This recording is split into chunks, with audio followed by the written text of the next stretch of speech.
मित्रांनो, संपूर्ण महाराष्ट्रात फक्त एकच चर्चा आहे, खाशाबा. असं का म्हणतोय मी मित्रांनो?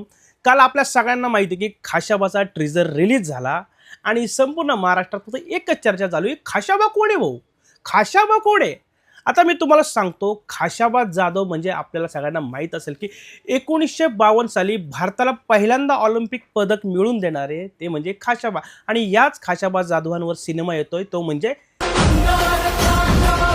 नागराज मंजुळे यांनी या सिनेमाचं दिग्दर्शन केलंय. जबरदस्त असा ट्रेजर होता, जबरदस्त. म्हणजे शेवटपर्यंत हा ट्रेजर पाहिला, शेवटपर्यंत आम्हाला एकदाही कळलं नाही की बाबा खाशाबा ही व्यक्तिरेखा कोणी साकार केली आहे. म्हणजे सोशल मीडियावर बघितलं असेल तुम्ही, खाली कमेंट्स बॉक्समध्ये जाऊन सुद्धा बघितलं असेल तर एकच चर्चा की बाबा हा खाशाबा कोण आहे. बऱ्याच जणांनी आपापली मतं मांडली, ती मी सांगणारच की बाबा खाशाबा लोकांना कोण वाटतं की खाशाबा असण्याची शक्यता आहे ते मी नंतर सांगतो. त्याआधी या सिनेमात अनेक कलाकार आपल्याला पाहायला मिळाले. जितेंद्र जोशी आहेत, ओम भूतकर आहेत, महेश मांजरेकर आहेत, छाया कदम आहे, गार्गी कुलकर्णी आहेत, नागराज मंजुळे आहेत, संदीप कुलकर्णी देखील आहेत. आणि यात महत्त्वाची भूमिका साकारणारे आपले म्हणजे कोल्हापूरचे छत्रपती संभाजीराजे यांनी देखील या सिनेमात छोटीशी भूमिका केली आहे. आता ती भूमिका त्यांनी कोणाची केली आहे हे आपल्याला सिनेमामध्येच आपल्याला बघायला मिळेल. सिनेमाचा ट्रेजर मित्रांनो खरं सांगतो क्लास होता. 2 मिनिटापेक्षा जास्त हा मोठा ट्रेजर होता.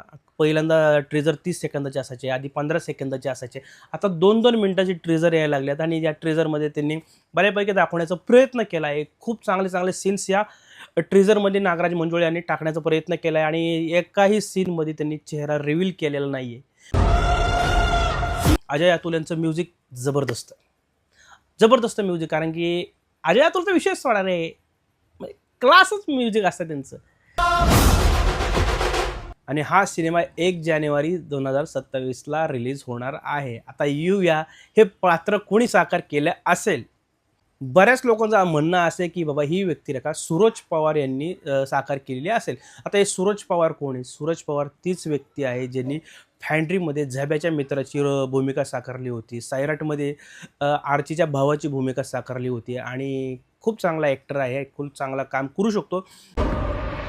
लोकांचं म्हणणं आहे की तो आहे. बऱ्याच फ्रेम जर बघितला तर त्याच्यासारखा चेहरापट्टी वगैरे आपल्याला बॉडी लँग्वेज तशी दिसते. काही लोकांचं म्हणणं आहे की आदिनाथ कोठारे असण्याची शक्यता आहे.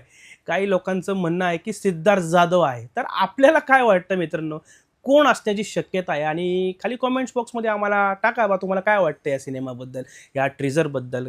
कसा होईल सिनेमा, कसा चालेल सिनेमा? तर खाली कमेंट बॉक्समध्ये आम्हाला तुम्ही टाईप करून पाठवा. धन्यवाद.